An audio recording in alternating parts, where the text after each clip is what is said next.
We're gonna make some birria tacos, which is goat tacos, and we're gonna first of all, before we sear off our meat, we're gonna get our sauce cooking. So for the sauce, we're going to take our ancho chilies that I have and take the stems off them. We don't want any stems on them. Get the seeds out, throw them in there. I'm wearing gloves because these can be spicy and you don't want that on your hands. So, just threw. Okay, throw those in there. And I'm terrible at pronouncing these Mexican, Hispanic pepper names. Guana, this is the one I'm going to put in there. These are shredded, so I just kind of have to figure out how much to put in to equal. Now, it calls for 7 of each of them. I only had 3 of those other ones, so I'm just going to do 3 of these, okay? So the flavor is balanced. If you have 7, you could do 7. Okay, it may not turn out exact, but it'll be close enough. Then we're going to add 3 of these little long red chilies. See how they look? Add 3 of those. And we don't want to keep the seeds, guys. You want to get the seeds out. Now, I freeze my peppers when I do these, just simply because I don't use them fast enough and they're hard to find up here. And so I try to keep stuff on hand. Whenever I see any of the Mexican or Hispanic ingredients that I need, I buy it and keep it on hand. So I just used all of my dried peppers up, so I guess I'll be looking for some more or ordering them. Okay. So what we're doing is that's no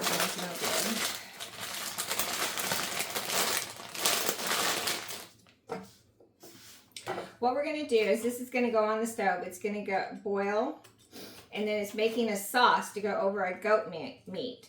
We're going to first of all sear it, take it out, and then we're going to put our sauce over it and put it in the oven to bake for 3 hours at 300. Okay, so we're going to add 1/2 of the white onion, and we're not even going to cut it up, guys. All you do is take it, clean it, because we are going to be putting stuff in the blender at the end, okay? So we got that. We need 6 cloves of garlic, it says. You can use fresh peppers, but up here getting the fresh ones is impossible. Not going to happen. Okay, so we're going to peel our little garlics. Yeah, I'm wearing gloves because I don't want all the smell on my hands. So I am wearing gloves for this, guys. There is easier ways to peel garlic. For some reason, I have never been, I don't know why, I just like to do them this way. Guys, everybody has their habits. And in the kitchen, as long as it comes out good and tastes good and you feel comfortable with what you're doing, you go ahead and do it. You do you. Remember, that's my saying. You do you in the kitchen. All I want to do is help you realize that you can cook from scratch in your kitchen. It's okay if you want to go out to eat. It's okay to buy food pre-made. Just remember, you're getting all those preservatives and everything in it. So it never hurts to, even if you can only cook a home-cooked meal on the weekends, go for it. And remember, the freezer is your friend. You can cook stuff and freeze it and then bring it back out, and it's still home-cooked. Okay, so we got our garlic in there. We're going to add 4 Roma tomatoes. This is looking good, guys. Now, I don't eat goat, but my family does, and they love it. It's very, very good, they say. I don't know. I'm going to take their word for it, okay? I do my best to give Mexican food because we live up here, and there's really nothing you can get up here. Okay, we're going to add a tablespoon of peppercorn. Doesn't matter if it's all black, mixed. I would just be wanting to get rid of this 1 Ziploc bag of mixed. 1 teaspoon of oregano.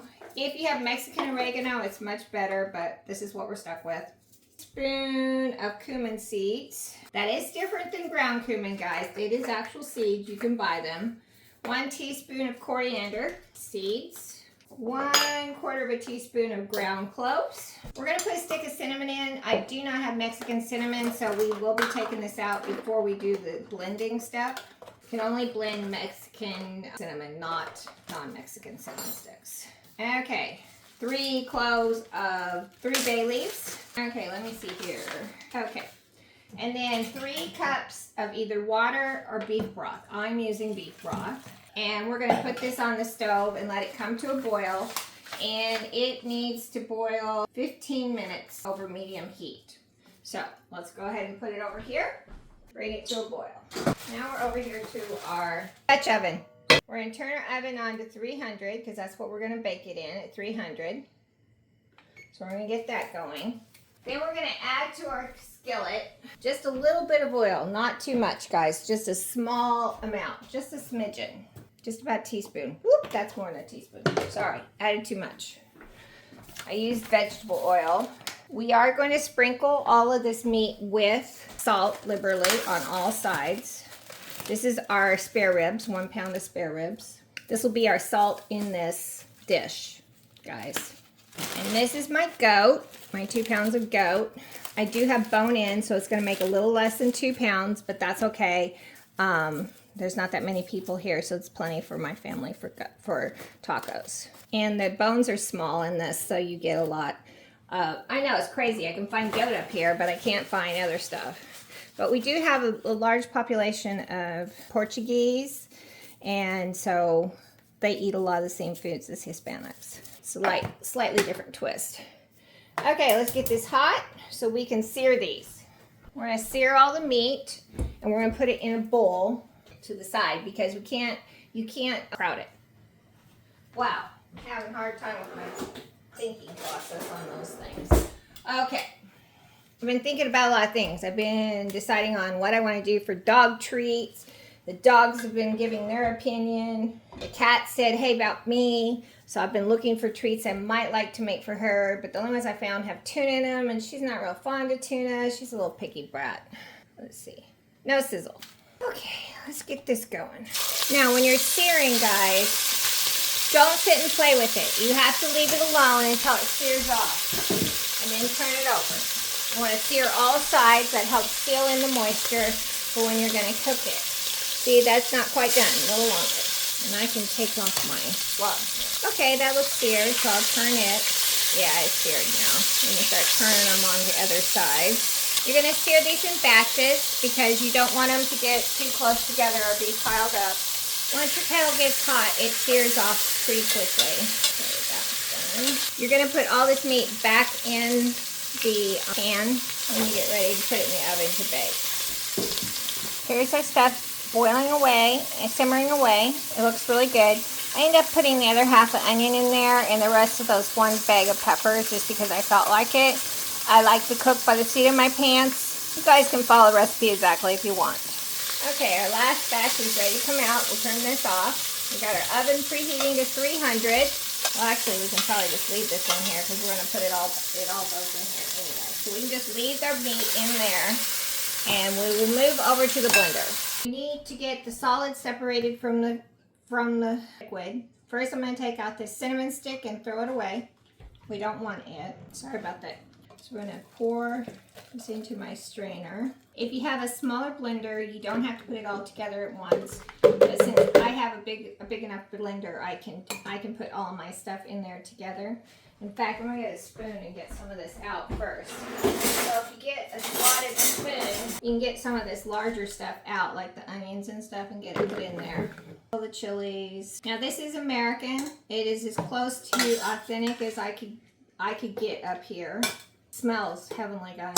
Absolutely heavenly. And I don't even eat this. So we got all of our peppers and stuff in here. And to that, we're going to add 1 teaspoon of apple cider vinegar and 1 cup of our liquid. So it says about 2, so we're going to add. Okay. Put it on our blender, cover it. You can add more salt at this point if you want to taste it. However, since I don't eat beef, I am not tasting it. I am always light on the salt compared to my family, so they're used to adding it if they decide they want it. Okay, so we're gonna take the rest of our broth and pour around in here, and we're gonna put the lid on it and try to swish it around and get as much of this as we can out of here. We don't want to waste any of it. So now we have it all in here. See what it looks like there, guys. And we're going to put it in the oven on 300 for the next 3 to 4 hours. So I'll see you guys when we make tacos.